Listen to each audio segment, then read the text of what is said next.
Talk Shoes. Recorded live. Good morning, good afternoon, or good evening, wherever you may be across the nation or around the world. Once again, you're listening to the VMware Communities Roundtable Podcast. This is podcast number 633. My name is Eric Nelson, and with me today, I have my regular co-host, Matt Lungeth. Today is Wednesday, February 1st, 2023, first day of VMware's new year. Matt, how you doing? How's it going over there? Eric, I am well. We're here in central Pennsylvania, slightly above that cold snap that is coming in through the southeast. I had talked with a fellow colleague in Mississippi this morning, and they were in the high teens there overnight, which is, I guess, for this time of year, unseasonably cold. But other than that, sir, very well. I know that for all of our listeners out there that may or may not be familiar with it, we have something here in Pennsylvania called Groundhog's Day that we celebrate out of an area called Punxsutawney, Pennsylvania, and hence the name Punxsutawney Phil. That will be tomorrow, Thursday the 2nd. And oddly enough, Mr. Groundhog himself was inducted into the Meteorological Hall of Fame this week. And he has something like a 57% accuracy record for his predictions thus far. But I digress about all things weather. How are you, sir? How are things out there on the West Coast? And most importantly, what is the color of the bay? I am doing fantastic, as Corey Romero would say. We're in the new fiscal year, so I'm excited about that. Everything is booming in the Bay Area. It is cold. It was 27 degrees last night. So, color of the bay is you got to chip the ice off the puddles to get to the bay. And it is just a muddy, dark green because it's kind of windy and cold. And we've got winter here. We were not spared the Arctic blast that came down from the Canadian region. So it's never been this cold. I can't remember it being 27 at 5 in the morning when I woke up this morning. So it's a little bit nippy, not bad for you guys, though, I'm sure. Matt, I think that this podcast is going to be a fun podcast because I think we have one of our favorite topics and one of the favorite guests for this topic. So why don't you do the honors? Well, so I feel like there is one on EUC topics that we need to have an extended series. An hour is just never enough because I could go on for days. And I somewhat jokingly say that, but also somewhat serious because our EUC portfolio has expanded quite a bit. We're looking at traditionally when we think about EUC, we think about our Workspace ONE and Horizon products, but now it's about the capabilities of some of those platforms of once we have some type of interaction with that as endpoint devices, what we can be doing, how can we be improving the employee experience, how we can be looking at stuff like onboarding processes, for HR interactions and different monitoring and things like that there, and also automation tools and whatnot. And to speak to all of that, one of our favorite guests, Mr. Jack Madden, is going to be joining us today. So Jack, welcome to the podcast.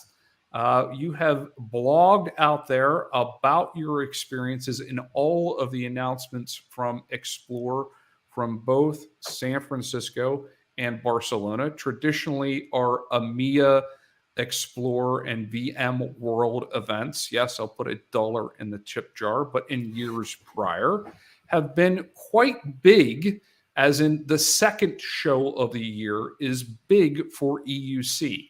And I think that we really saw that this year. We saw a lot of things coming out with our announcements for Windows 365, some things that are out there with Jeff Ulatowski and everything that he is doing with app volumes and apps everywhere. And then, of course, all of the other announcements. So, Jack, welcome. And let's dive right into it as far as a little bit of your background before we get into those announcements and what you're currently doing in your current role within VMware. Well, thank you for that introduction, and thank you for having me. Yes, I'm Jack Madden. I'm joining from my home office here in San Francisco, where it is indeed very cold by San Francisco standards, of course. So Explore, yes. I almost have to put $1 in that jar for calling it VMworld as well, but I figured I should be extra trained. You know, I am on our product marketing team. I've been responsible for a bunch of our EUC content and keynotes and things at Explore, so I've been trying to be pretty regimented about it, even in casual usage, so that I don't accidentally let one slip out there in the world.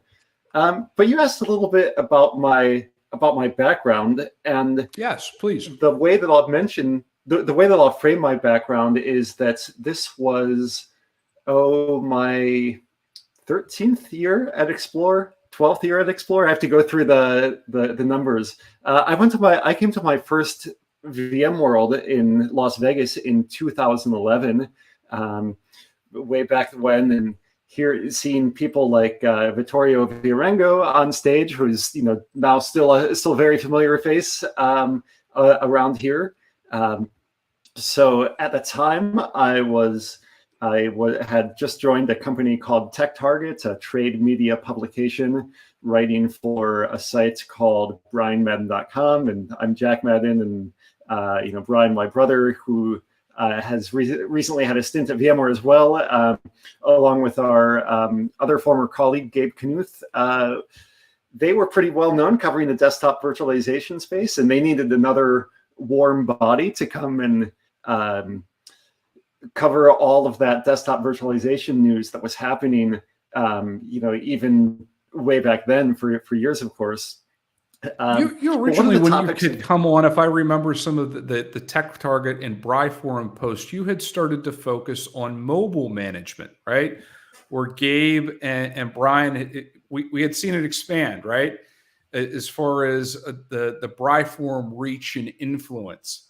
I can remember some of your first articles that were out there that were, because nobody had really covered that from industry analysis such early on at the time, where you had seen some of those earlier influencers that were out there and early products and whatnot. And I can remember going through and reading some of your articles and going, wow, this is now going to be another product portfolio within EUC. And look at where we are now. And I'll mention the thing about those early days, and the interesting thing about how it is then here at VMware now is there was a BYOD and BYO iPhones in particular, 2009, 10, 11. It was such the big topic of conversation. It was discussed on stage at VMworld that year. And so all of us in the desktop virtualization community were like, hey, yeah, this BYOD phone thing and BYO iPad, like, what are we going to do about that? And so that kicked off very early. Again, that was my first day on the job was at that VMworld, and they said, let's figure out what's going on in this BYO iPhone space, which of course then we had mobile device management, app management, and like you said, there weren't very many people talking and writing about it. It was a very new industry. So very soon I was spending 40 hours a week covering the industry, of just calling up all these vendors and people that were putting the early mobile device management and mobile app management products into practice and figuring out what it was all about. I actually, it's interesting that you mentioned that. I will pull down from my shelf here. Hopefully I won't make anything else fall down. There we go. I put everything that I learned in that first year and a half of covering enterprise mobility into this book. So that was a lot of fun. It's fun to be able to put that on my resume and LinkedIn. Who were some of the early players back then? Who was in the space early on within the EMM or MDM space that you can remember? Yeah, well, of course, AirWatch, that was later acquired by VMware and became Workspace ONE UEM, was one of the big ones. And then a lot of other ones that went into other vendors, Mobile Iron, now part of Avanti, Maz 360, that went into IBM. There was Good Technology that went into BlackBerry. There were probably, if you look back at my old articles, there were certainly many more that were listed and had various spaces, and but of course it is interesting that things have come full circle. That 2014 it was that VMware acquired AirWatch and was suddenly in the space in a big way.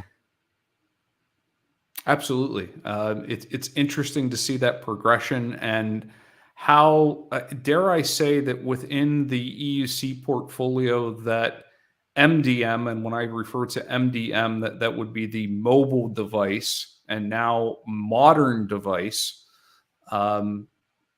management component of the EUC portfolio is just as big or not bigger than sometimes than what our virtual desktop infrastructure customer base or customer portfolio is, right? Where it's, I think that, without diving too far in the numbers, it's on equal footing, right?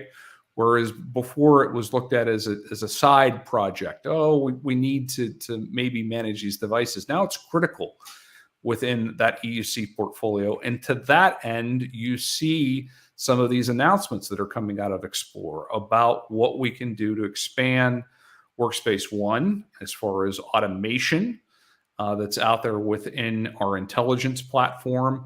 And then taking what we have now within the Workspace ONE portfolio and what that means for managing potentially VDI desktops, which is also some of the announcements that we have out there coming out of Explore. So let's dive into that a little bit. And again, I'm going to reference your blog that's out there under blogs.vmware.com under EUC. If you search for Jack Madden or Explore, Jack has a fantastic write-up of everything that's out there coming out of all of our Explore announcements. The article date is 15 November of last year. The article titled First Impressions of VMware Explorer 2022 Europe. So what were some of your big takeaways? What did you see as the themes of coming out of this Explore EUC announcements, as we had talked about at the top of the hour? That's traditionally a huge platform for us to set the North Star, to borrow Shankar's keynote title there, of where we want to head into 2023 with our EUC portfolio. Yeah, absolutely. So there's lots to dig into there, and you know what? One thing that I'll mention is that I had all these first impressions of these announcements. To be truthful, they weren't my first impressions of the announcements themselves, because we had been working internally on putting together the announcements for months. So the first impressions were seeing how people reacted to them and just being at the show itself. It was, of course, for everybody that was at Explore in the US, in San Francisco and in Barcelona, I think everybody was loving to be back together in person and having all that time to sit and chat with people. But there were three main things that I highlighted in this blog, and I'll give a little bit of context though first. As you referenced, so for many years we've had the VDI portfolio and the enterprise mobility management portfolio, and you know there's some in the audience, like if and you know, I get it, if you're not in the EUC every day, you might be thinking, sometimes I occasionally hear the old names for the products. I hear people say, oh yeah, sure, VMware, right. We hear AirWatch. They have AirWatch View out there for the Horizon stack. Yeah, absolutely. Yeah. So and so of course it's, you know, Horizon Cloud, Workspace ONE, UEM, all of the other workspace derivations, and of course what we've been doing for years and years now is building more and more services that address both of those platforms. So while there's UEM is a thing and VDI is a thing, so many of the other services can interact with both of them, whether that be Intelligent Hub as the sort of the front door app catalog app to access resources provisioned by UEM, or your virtual desktops, whether it be via Workspace ONE Access, which does all of that identity management plumbing, that can handle your single sign-on. Again, both your Workspace ONE and your Horizon resources, they're all together. So in Explore, so really for several years now, some of the big messages that we've been going through, again, it's that cross-platform thing. Back in 2021, you might have heard us refer to everything, both Workspace ONE and Horizon, inside the Workspace ONE platform. And so what we said in what we made very clear this year at Explore is like, hey, you've been hearing us talk about the Anywhere Workspace platform for a while, and Workspace ONE and for UEM, and our Horizon products. But our experience and security products also have been crystallizing more and more into their own solution pillars as part of that. That the people that know UEM and Horizon, they're going to start hearing more about our DEX portfolio, which is Digital Employee Experience, and our Workspace Security portfolio. And again, a lot of the products within those solutions aren't new. Some of them have been around for quite a while, but the story and the way that, again, everything is working cross-platform is becoming much more. Is a story that we're telling in a much more cohesive way. So that's a long roundabout way of saying that two of the big things that I talked about in that article were the state of our Digital Employee Experience solution and the state of our Workspace Security solution. So let's drive into DEX for a second, because I think DEX within EUC is one of those fantastic marketing terms that somebody got major kudos from hitting all of the fabulous wordplay. I mean, it's got a great acronym. It's Digital Employee Experience, but everyone's definition of what DEX is and how it fits into the EUC ecosystem, I think is varying a little bit. So how do you define DEX, you personally? And two, what do you see coming of this? Where do you see what are some use cases that are out there now that we have productized this that have real world impact, right? How do we cut through the marketing fluff, so to say, of the overall the DEX wordplay into some actionable intelligence for operators and then end users? What's the real impact of this? Yeah.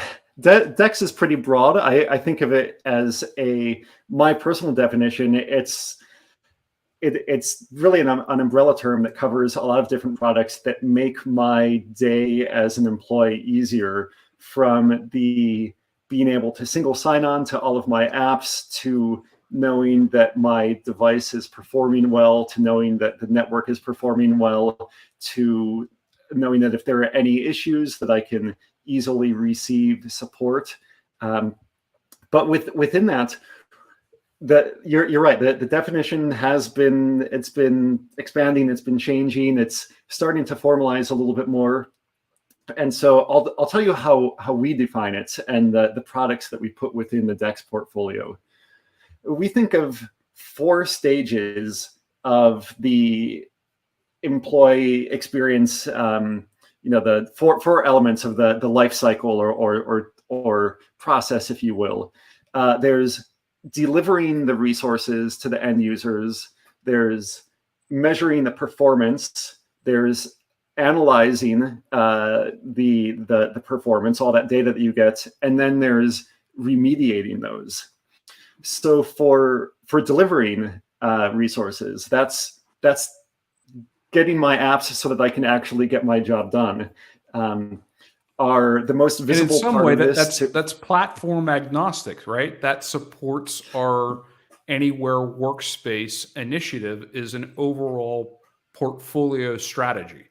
It's not only delivering the apps, it's delivering that consistent as consistent can be amongst a common interface, regardless of what device that user happens to bring at that particular time. Right, exactly. If we go to a new device or are in a new browser, sure, we may have some apps installed locally, and we all have our preferred way of launching apps, whether it's clicking on the icon or start menu or Spotlight on Mac, and maybe some of our important web apps we have our browser autocompletes, but that's like after you've moved into a device. I think of when I like refresh a device or something, that's after you move in. What about those apps that maybe you only use them once a month or once a year, and who knows what the URL is or where you go to get the agent. So that's where VMware Workspace ONE Intelligent Hub, that's our app catalog app, provides that front door to, once you authenticate into Intelligent Hub itself, then you get single sign-on federated out to all of those apps. You can bookmark and put all of your things in there. And it's in one of the keynotes a few years ago, they said, hey, go to any VMware employee and ask to see Intelligent Hub on their device, and you can see how you can get that access to everything. And we do. We practice what we preach. It's absolutely incredible to be able to, if I have my iPhone, right? Or if I have an iPad, or if I'm on a Windows 11 device right now, but if I need to, I can switch over to a personal Mac OS, latest 16.3, 13.2. I'm getting a iPad OS and Mac OS Ventura mixed up. But to have that common unified platform. Now, of course, Jack, to your point, there is going to be, once you're baked in, there's going to be a prepared platform.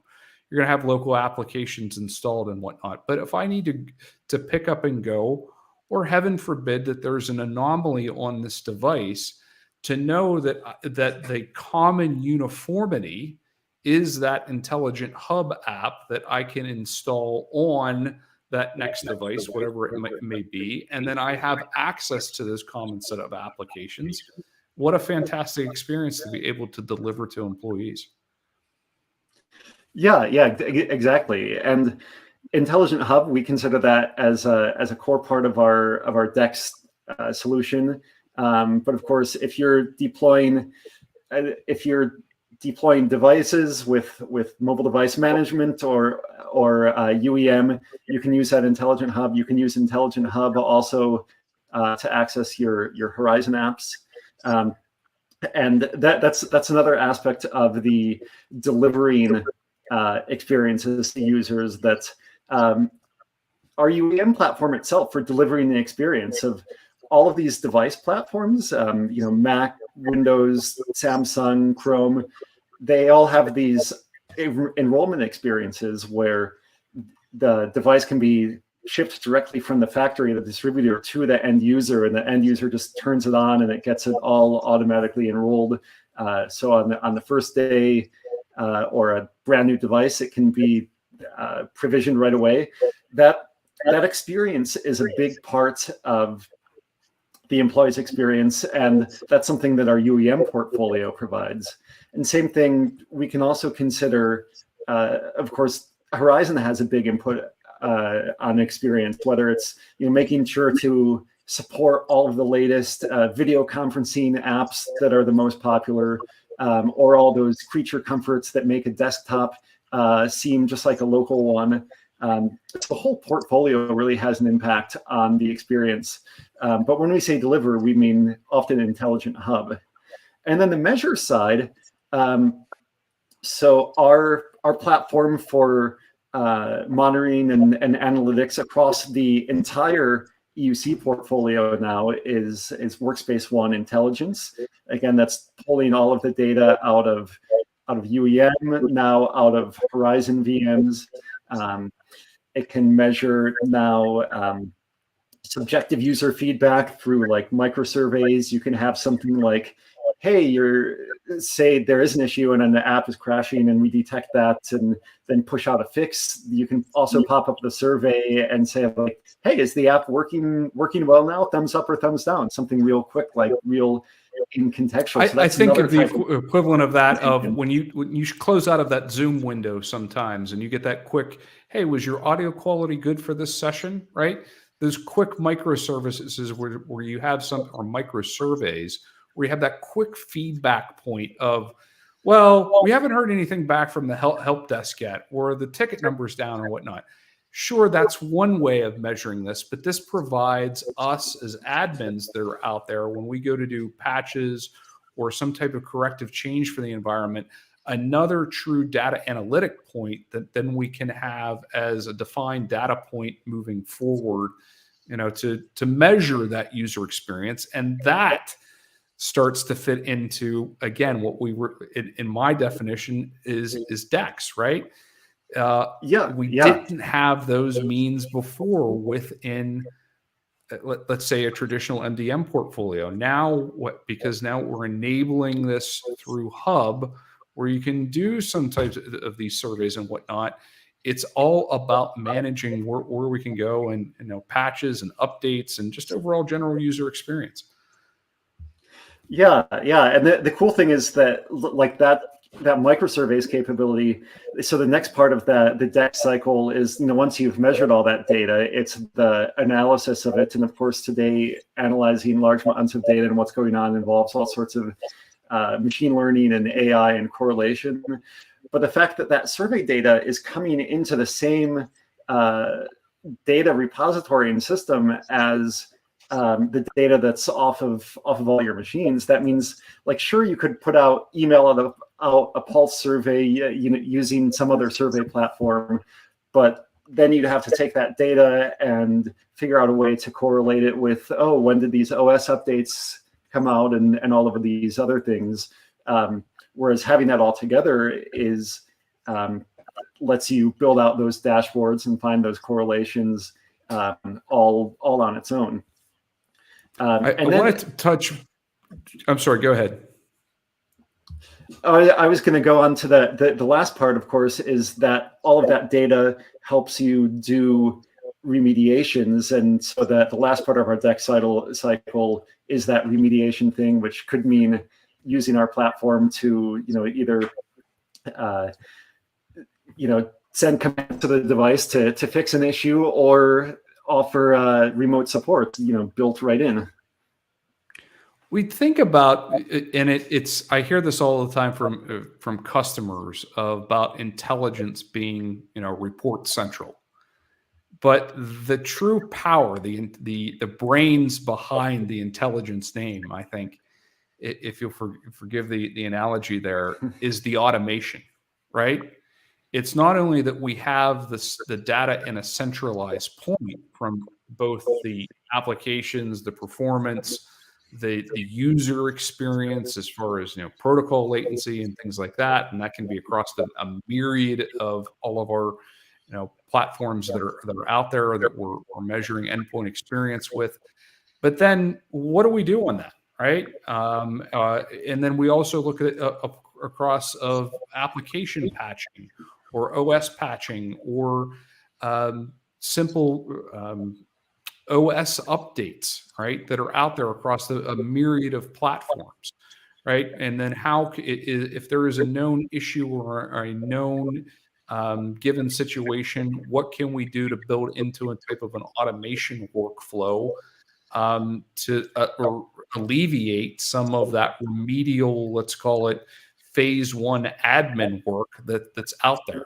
So it's not only about the reporting the data back to centralized console, but then what can we do from that data that now that we've obtained and then make actionable automated, intelligent actions to remediate not only current, but then future problems. The automation within intelligence, I think, is maybe even more key than what we can get from the reporting. Yeah, you're working towards 2 or 3 real exciting announcements that we did at the 2 Explore shows. But I'll put a bow on the digital employee experience conversation by saying that the way we talk through the delivering the experience, measuring, analyzing, and remediating, that's those 4 components, those 4 circles are definition of digital employee experience and what really sets us apart. There are competitors, other vendors in the employee experience space that much more focus on the measuring and analysis portion, but we feel that having the ability to deliver in the first place and remediate, whether it's remediating through remote support or through actually managing the device itself, really differentiates and gives us broader view and broader actions that we can take.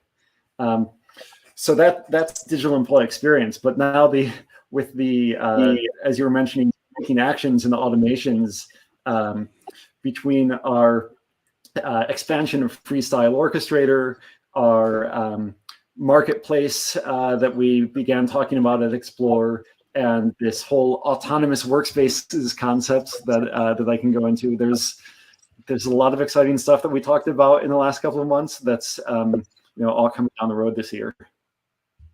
I do want to flip over to, because this also plays into some of the items that we're going to be talking about that are coming out there as far as what UEM can manage, is we talked about the application delivery from the user experience side, right? Where we have within Intelligent Hub, we have a continuity of single sign-on and application delivery across your device portfolio. But from the admin side as well, there is continuity among, possibly at the operator's preference, perhaps a security baseline, right? Of what is it now required once that device is enrolled with Intelligent Hub? Is there a security standard that there is maintained? Does that Windows 10 device need to be up to a certain patch level? Do we need to have certain password enforcement? Is the iOS device out there at a certain patch level? Does it have, again, a certain password or complexity requirements? Is there other security implementations that are out there or controls that we need to implement? So not only is it about delivering that consistent experience across devices to the end user themselves, but then from the admin side, when that user places Intelligent Hub on that device, if we're in a BYOD situation, or even in a corporate enrolled device, that security and compliance profile is maintained. So it's application delivery to the user that's consistent, and then security and compliance delivery as part of the application push or availability out to the end user that's also checking all the boxes. And I think that's the amazing power in the back end of, let's call it, the administrative side of DEX. Exactly.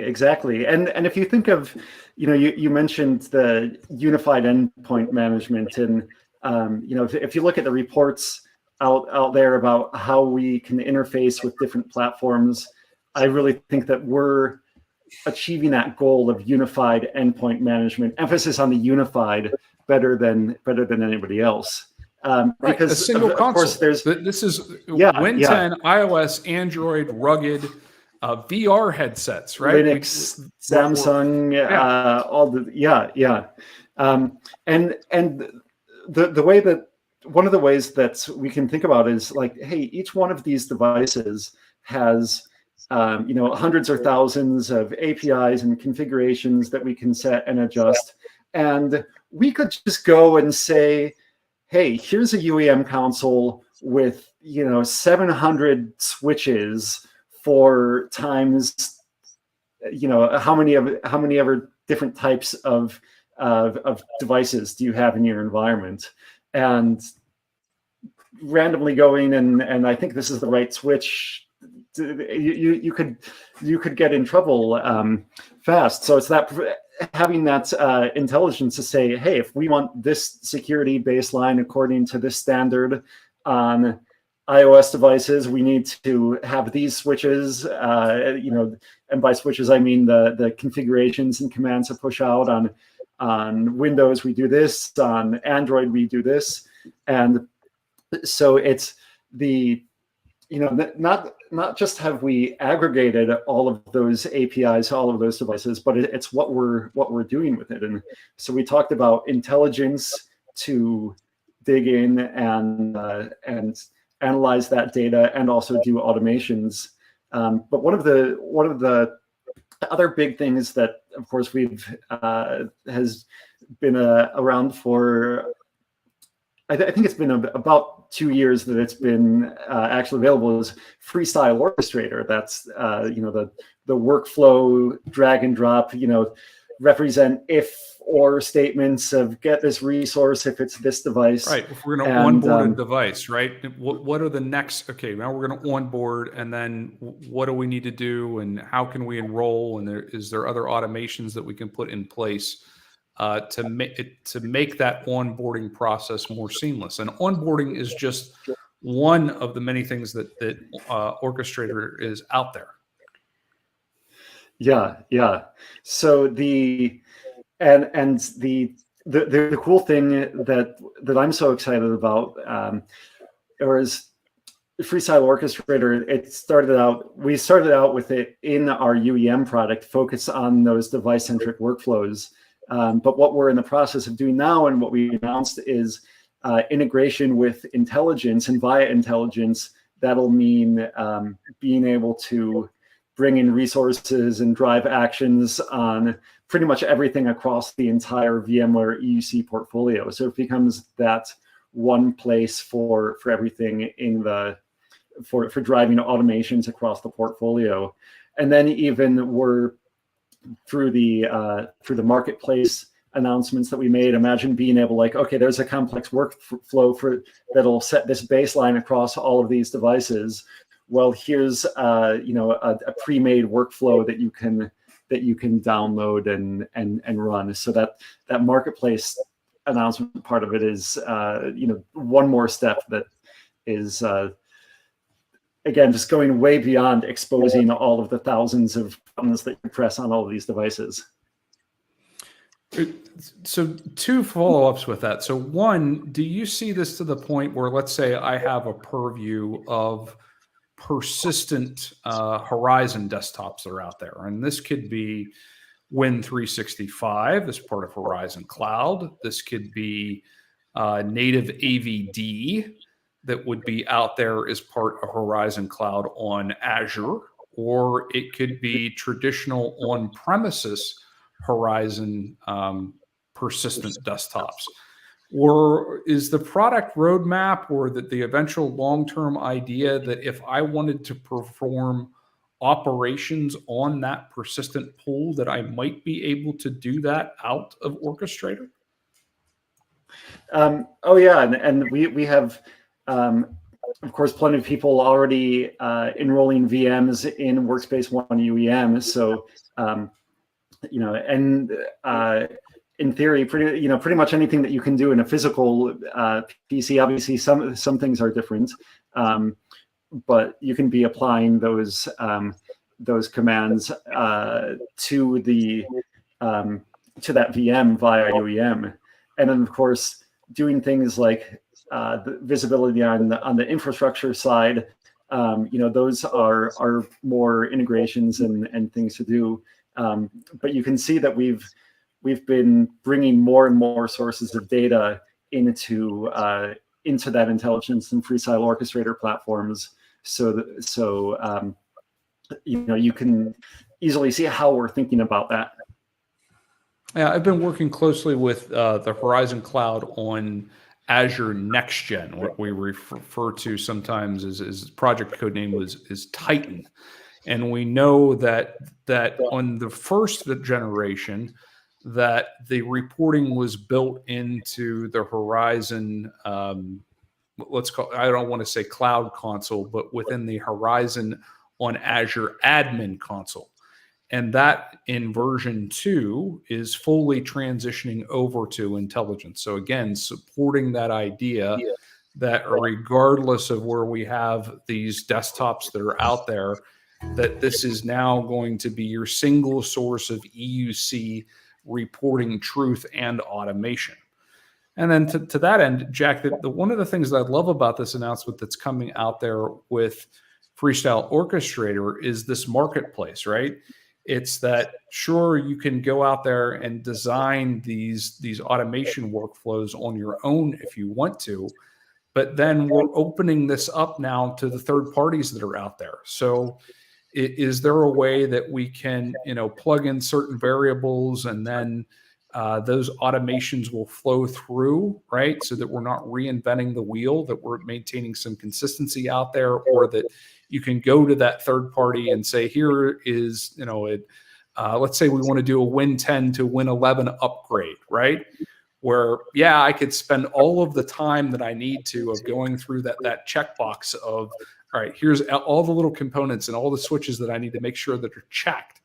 Or as a third party who's had experience with this above and beyond my own particular deployment that has that, consultant-esque type of knowledge to say, well, here's really all the things that you may need to think through as part of this upgrade process.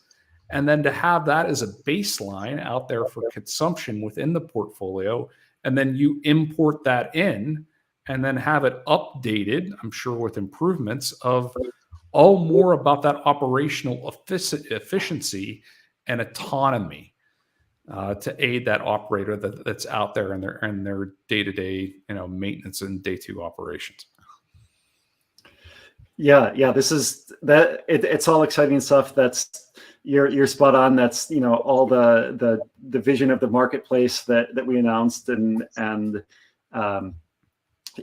of course it's just the beginning of the year, so we have lots of things with that this year that we're excited about. But you mentioned one last word there, autonomy. That was a big theme in our Explore keynotes, and so it's. We talked about this concept of autonomous workspaces, and you might be thinking, okay, we have anywhere workspace. We've been talking about automation for a long time. Now we have autonomous workspaces. How do you support all that, and or how do you sort it all out? And so, yeah, of course, anywhere workspace, as I mentioned, is our umbrella platform term for the entire EUC portfolio. But then this autonomous workspace idea in the keynote, Shankar and other people, they talked about it sort of like, think about it, the difference between cruise control and a self-driving car. Like Right. an automation that notices condition A and then takes action X. Just a very simple if then that is an example of that's a very basic automation. That's cruise control. You set that speed and that car goes that speed. Now we get like more and more. It starts to get more and more smart. Like now adaptive cruise control is much more common, but we also talk about this vision of autonomy. And what is autonomy about? It's taking much more data and synthesizing it to take much more complex actions. When you have all of that context about how a device is performing, who the user is, how update compatibility issues may have happened, on other devices, how the device is changing. There's all of that context to be taken in, that can be taken into account when doing more and more complex actions. And so we're starting to talk about examples of this, and I'll note This backs that up that data autonomous lake idea, workspaces- right? Once we have, we're yeah. now collecting all of these sources of information within intelligence. We have intelligent hub out on the end user's device is, right? In some instances, we're monitoring that connection and those applications that are communicating with maybe that data center or SaaS service, right? We're looking at the state of the applications that are on the end user's device. We're looking at patching levels. We're looking at network connectivity. We're looking at Wi-Fi signal strength, maybe in some instances.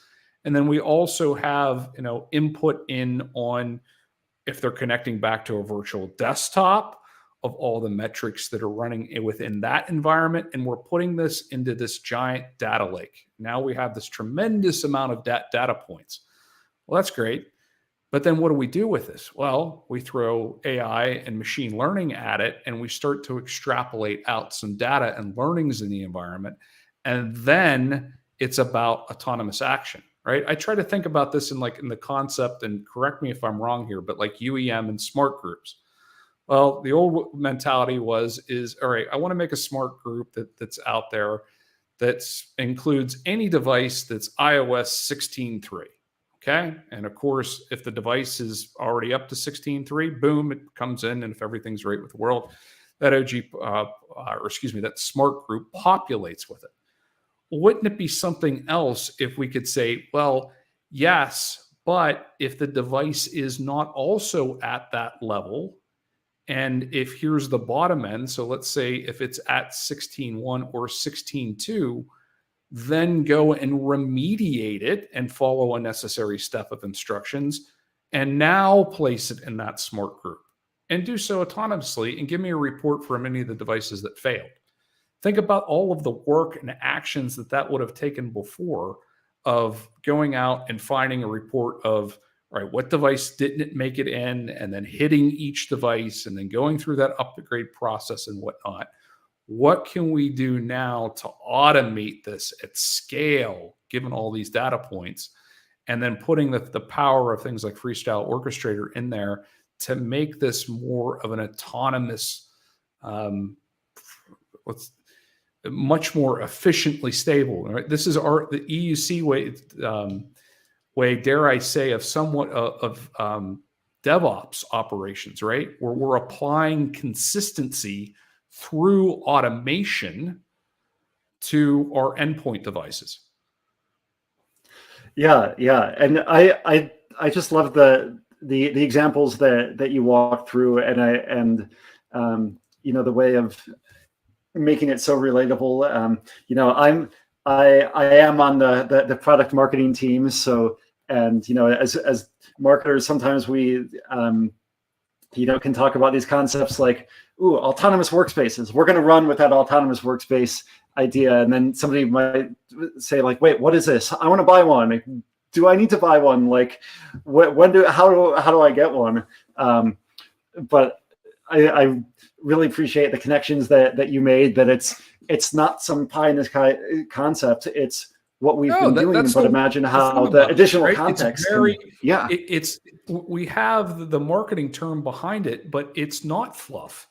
And I say that if I take my VMware employee cap off, this is truly powerful stuff. This makes the average admin that's in that UEM console that has that fleet of 10, 25,000, 100,000 devices, which for UEM platforms that are out there is nothing.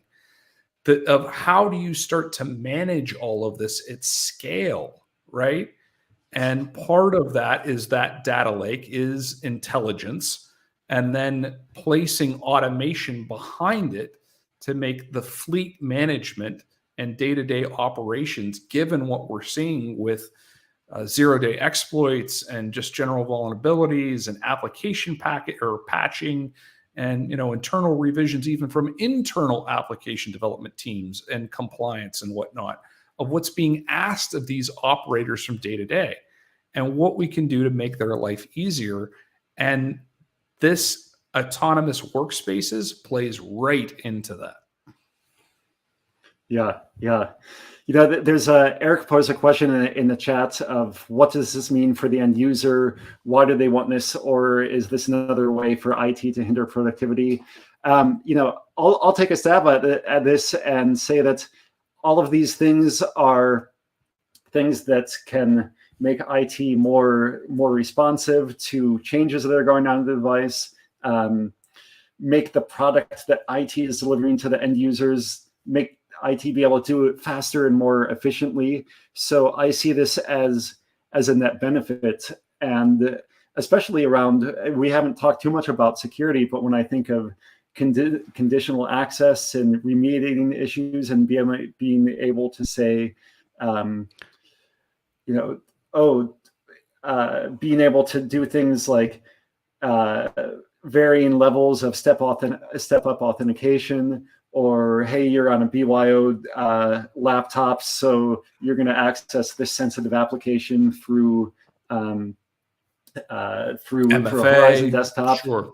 Yeah. Right. We don't want this application on the desktop whatsoever. We want this now in our security enclave of a Horizon delivered desktop, and that could be Horizon on-prem, Horizon Cloud with Win 365, Horizon Cloud on Azure, right? Whatever that operator would set as far as conditional access.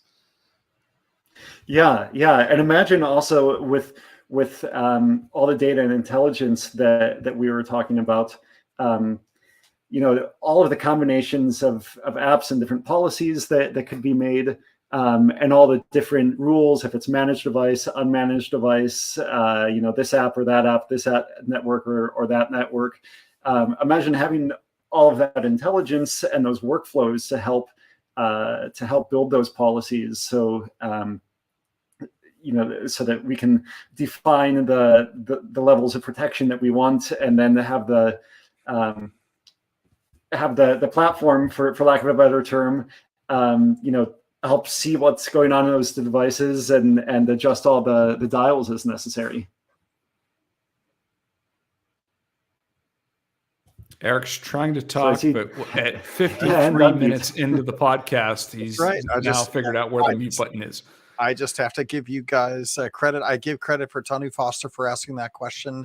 I would say that I went from an unmanaged desktop to a managed desktop just this month, because at VMware, they rotated through trying to find guys like me who were totally unmanaged. And now that I'm managed, actually, it's really nice, right? I would say that to Tony Foster's question originally, what does it mean? It actually has worked out that I have access to a lot more things that I used to struggle to get to, and I don't even know it's there, right? So I got to say that it has been beneficial for me as a user once the Intelligent Hub got set up and I got through the half a day growing pains to get it all working.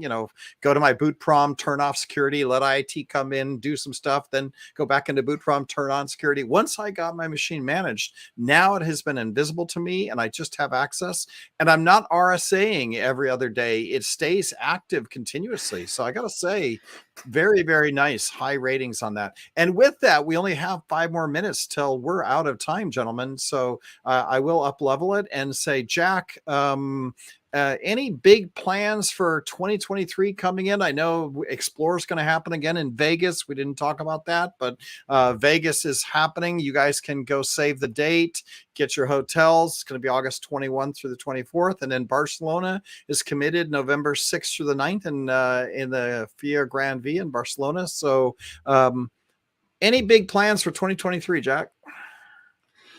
Well, I'm super, when I look at our marketing plan for the year and things that we want to talk about through the year, I'm super excited to keep spreading the word about the automation, the freestyle, all of these ways of making the platform do more things for for you as the customer. So like one of my messages is, hey, if you've been, just thinking, hey, we've just been doing mobile devices for a long time, or we've just been doing Horizon desktops or apps for a long time, is see what else we have in the platform and the cool benefits of all the things that we talked about today that can really take it way, way beyond just pushing profiles and configurations. Nice. Matt, last 1 minute. Go ahead, ask your last couple of questions, and then we'll do 1 minute of barbecue. Okay. Wow. EUC live fire. I will say as a comment, we did not get to touch on this, but for the EUC enthusiasts that are out there, if you have not watched Jeff Ulatowski's Apps Anywhere presentation coming out of Explore, it is absolutely incredible. It is a game changer as far as application packaging and application delivery above and beyond virtual desktop infrastructure. Where this can go and where and how, not only how we can package an application or not necessarily need to package an application, and then where we can place that package or application package with across a multitude of services is absolutely incredible. I watched it internally, and I was just jumping to try to talk about it until it got released. Second, Jack, EUC events. I think about Bri Forum back in the day and how it was the enclave. What other EUC events, or is there anything that you're attending outside of the Explore ecosystem that might be out there as an industry event or whatnot? Where's the state of EUC events in 2023, or any other industry events that you might be attending? Yeah, there are a couple. Just before Explore in Barcelona, I went to the E2E VC event. It used to be called Platform back in the day. That's one that's real strong. They're up to 200 people now. Then we are going to be sponsoring and at iGel Disrupt in Munich is coming up pretty soon, and Nashville February, mid-February dates, and then first week in April in Nashville for Disrupt for our NORAM customers. Yep. So those are two places that that you'll be able to see us. I should be headed to the EUC Masters retreat again this year. That's another one of those community events that sprang up after the Bri Forum days in Scottsdale, Arizona. I know the registration for that one is still open, and I think Explore Las Vegas. It'll be here before we know it. It's a week earlier than it's ever been before. Yeah, when we're back out in the desert. Yeah. So that'll be my summer, is putting together our EUC keynote and announcements. So I'm really looking forward to doing that again in person. Fantastic. Nice. Well, and just to do a shout out, Korea and India, April 6th in Korea and April 11th in India. So, gonna do some of that as well. Last minute of the podcast. Technically, we're over, but we started 1 minute late. Jack, you're in the Bay Area. Any favorite barbecue? We are on youtube.com/vbarbecue. If you want to see what Jack looks like, see his mug, you can go there and look at the YouTube stream we have there. But Jack, V Barbecue, any barbecue that you like to make or like to eat? My favorite to eat in the Bay Area was a place that was only open for about a year because it was like the side hustle of another restaurant, and I lament it's ending every day. But in San Francisco, in the Heights, there's a restaurant called Magnolia. They brew their own beer, lots of like English style beers and things. And for about a year, they were running a barbecue place over in the dog patch that was just some of the best that I've ever had. And I just got back from visiting my sister in Texas over Thanksgiving, eating some good barbecue there. But that's my story of love and loss of my favorite barbecue place in San Francisco. Was it one of these places that you'd have to go on a Saturday and stand in an hour line to get in and get a table? Because I got some of those stories up in the city as well. Every time I go up to the city, I end up waiting in a 30-minute line in a cold spot. But it's fun. Yeah. 45045 on Divisadero is the big one that people think of. Right, exactly. Well, hey, it's great to have you here, Jack. Matt, thank you, Jack. Great show. Deep dive on EUC. Loved it. We're back every Wednesday, 12 to 1. Feel free to join us live on vmw.re/pod. You can ask questions. Thanks to Tony Foster, as always, to asking a couple of questions. Jack, thanks for being here. Jack's Twitter handle, if you want to give him a follow, is at Jack Madden, JackMadden. Go give him a follow. Say hello. Great guy. And Jack, thanks for being here. Thanks for having me.